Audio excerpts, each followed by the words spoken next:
बातें लेके मालिक के पास आ जाता हूं। और यही बस नहीं, चलो इसको भी तय कर लें, ठीक है, ये भी मान लिया कि चलो एक तरफ तो हो जाए, दुनिया की तरफ हो जाओ। उधर भी नहीं होता। जब मुझे बाबा जी की बात सूट करती है तो मैं बाबा जी की तरफ हो जाता हूं।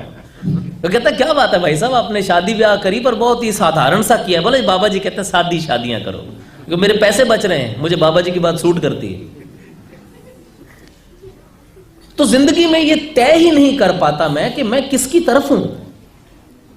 फिर नतीजा ये निकलता है कि ना मैं दुनिया की तरफ हूं, ना मैं मालिक की तरफ हूं, मैं स्वार्थी हूं, मैं सिर्फ अपनी तरफ हूं। मुझे जो सूट करता है मैं उसकी तरफ हो जाता हूं। लेकिन सत्संगत ये ज्यादा देर तक ये बात नहीं चलती। आओ सत्संगत अपने अपने अंदर ये स्वय चिंतन करें, ये सेल्फ एनालिसिस करें कि मुझे किस ओर हो जाना है, मुझे किसकी टीम में आ जाना है, मुझे किसकी तरफ हो जाना है। एक बार वो तय करके वो लाइन ड्रॉ कर लें, ताकि साथ संगत ये रोजमर्रा की जो कंफ्यूजन है, जो रोज जिंदगी में हमारे उतार चढ़ाव उथल पुथल चलती है, इससे मुक्त हो सकें। और साथ संगत इन्होंने तो खुला रख दिया है कि जे तू मेरा हो रवे सब जग तेरा होए। वो अपने आप ही आ जाता है, लेकिन मैं ही इनका नहीं हो पाता। साथ संगत ये तो बाहें पसारे इंतजार करता है कि गुरसिख एक पैंडा जाए चल, सतगुरु कोट पैंडा आगे हुए लेत है। ये तो कोट पैंडा आगे बढ़ के लेने को तैयार खड़ा है, लेकिन मुझसे वो एक कदम नहीं धरा जाता जो इसकी राह की तरफ लेके जाए। आशीर्वाद दो साथ संगत। और कुछ न कहते हुए दास यही अरदास करता है, प्रार्थना करता है, आपसे आशीर्वाद मांगता है कि इन्होंने अपने चरणों के साथ जोड़ा है तो हम बड़े खुशकिस्मत हैं। इस दुनिया के करोड़ों अरबों प्राणियों के बीच में से हमें चुन लिया है। अब ये मौका हमारे हाथ से ना चला जाए, इसे ना गवा बैठें। इनके चरणों में आके साथ संगत जो रहमत बख्शिश मिली है उसे साथ संगत अपनी भी झोली में डलवाएं और लोगों तक भी पहुंचाएं। क्योंकि दास 2 मिनट और इजाज़त चाहता है, क्योंकि बात ही कुछ ऐसी है, इसी संदर्भ में है कि अभी कुछ स्टेज शोज थे, कुछ परफॉर्मेंसेस थी साथ संगत नॉर्थ अमेरिका में, जिसका उपासक जी ने जिक्र किया। तो जगह जगह स्थान स्थान पे जाने का मौका मिला।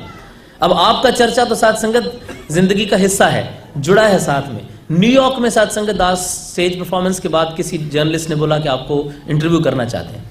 वो इंटरव्यू कर रहे थे, उन्होंने साथ संगत एक बात कही, कहने लगे जी मैंने सुना है कि आप निरंकारी मिशन के साथ जुड़े हुए हैं, so how do you get time for spirituality. इतना आपका बिजी स्केड्यूल होता है, 11 तारीख को आप कैलगरी में थे, 12 को टोरंटो में थे, 13 को न्यूयॉर्क में थे, एक स्टेज परफॉर्मेंस के बाद आप आगे बढ़ते, how do you get time for spirituality. Das ने उनसे कहा कि how do you get time to breathe. You don't have to have a separate time to breathe. Spirituality is a way of life. जिंदगी है, जिंदगी का हिस्सा है। जब आदमी को आध्यात्मिक जिंदगी स्पिरिचुअल लाइफ जीनी आ जाती है तो उसे सेपरेट टाइम की जरूरत नहीं पड़ती।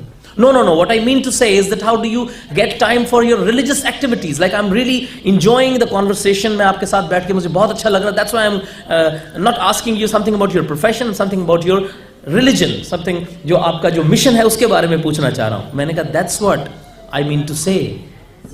अब इस कॉन्वर्सेशन के बीच में आप एक एक्टर को इंटरव्यू करते हुए अगर आप रिलीजन की तरफ मुड़ गए हैं तो मैं बाबा जी का काम ही कर रहा हूं।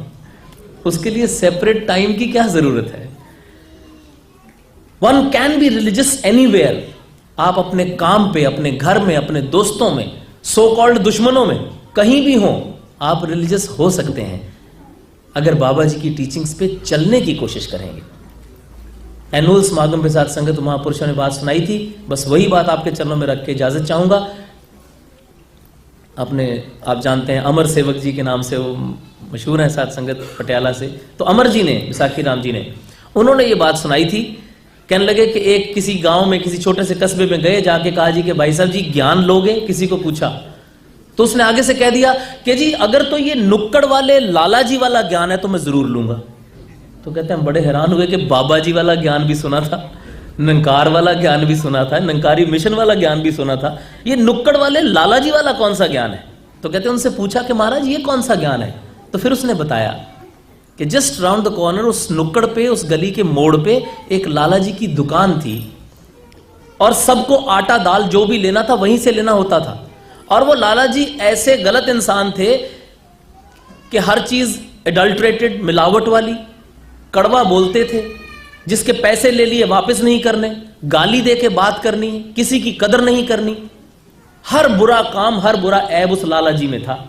एक दिन कहीं से ज्ञान ले आए हैं, कहता जी मैं ज्ञान ले आया हूं। शुद्ध सामान देते हैं, नो एडल्ट्रेशन, कोई मिलावट नहीं। हाथ जोड़ जोड़ के अपनी पुरानी गलतियों की भी माफी मांगते हैं, रो रो के कहते हैं कि महाराज जो पिछली गलतियां वो भी माफ कर दो। जो दुकान पे आ जाए उसको चाय पानी पूछते हैं, बैठो महाराज क्या चाहिए, क्या सेवा करूं।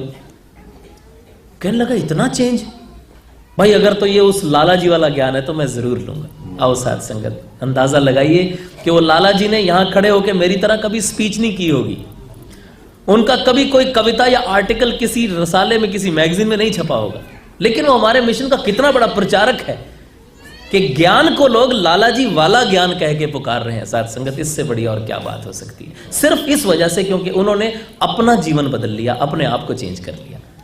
तो आओ साथ संगत, बाबा जी ने तो हमारे सामने ये प्रचार का भी बहुत आसान साधन बना दिया कि सिर्फ अपने आप को बदल लो, दुनिया बदल जाएगी। किसी को कुछ कहने की जरूरत नहीं कि मुस्कुरांदा जाए ता फिर लोड़ नहीं प्रचार दी। साथ संगत, प्यार से बोलिए।